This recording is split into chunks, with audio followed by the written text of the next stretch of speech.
తెలంగాణలో నైరుతి రుతుపవనాలు చురుగ్గా కదులుతున్నాయి. ఈ ప్రభావంతో రాష్ట్రంలో వర్షాలు భారీగా కురుస్తూ ఉన్నాయి. అయితే కొద్ది రోజులుగా తెలంగాణలో వర్షాలు కురుస్తూ ఉండగా నైరుతి రాకతో 2-3 రోజులుగా భారీ వర్షపాతం నమోదవుతోంది. వర్షాకాలం ఆరంభంలోనే కుండపోత వానలు కురుస్తూ ఉన్నాయి.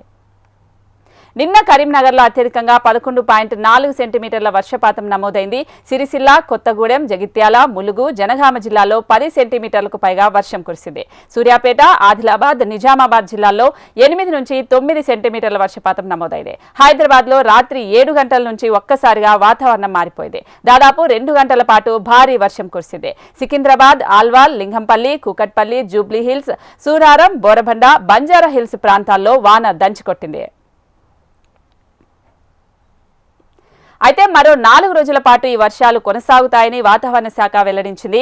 బంగాళాఖాతంలో అల్పపీడన ప్రభావం తెలంగాణపై అంతగా ఉండదన్నారు అధికారులు. అయితే నైరుతి రుతుపవనాల ప్రభావంతో భారీగా వర్షాలు కురుస్తాయని తెలుస్తుంది. అయితే ఇవాళ రేపు రాష్ట్రంలో 4 జిల్లాలకు ఆరెంజ్ అలర్ట్ జారీ చేసింది వాతావరణ శాఖ. ఇవాళ భూపాలపల్లి, ములుగు, భద్రాద్రి, ఖమ్మం జిల్లాలకు, రేపు భూపాలపల్లి, ములుగు, భద్రాద్రి, ఖమ్మం జిల్లాలకు ఆరెంజ్ అలర్ట్ జారీ చేశారు. మిగిలిన జిల్లాల్లో ఎల్లో అలర్ట్ కొనసాగుతుంది. ఆ తర్వాత ఈ నెల 30, 31 తేదీల్లో కూడా మోస్తారు వర్షాలు కురుస్తాయని వాతావరణ శాఖ వెల్లడించింది.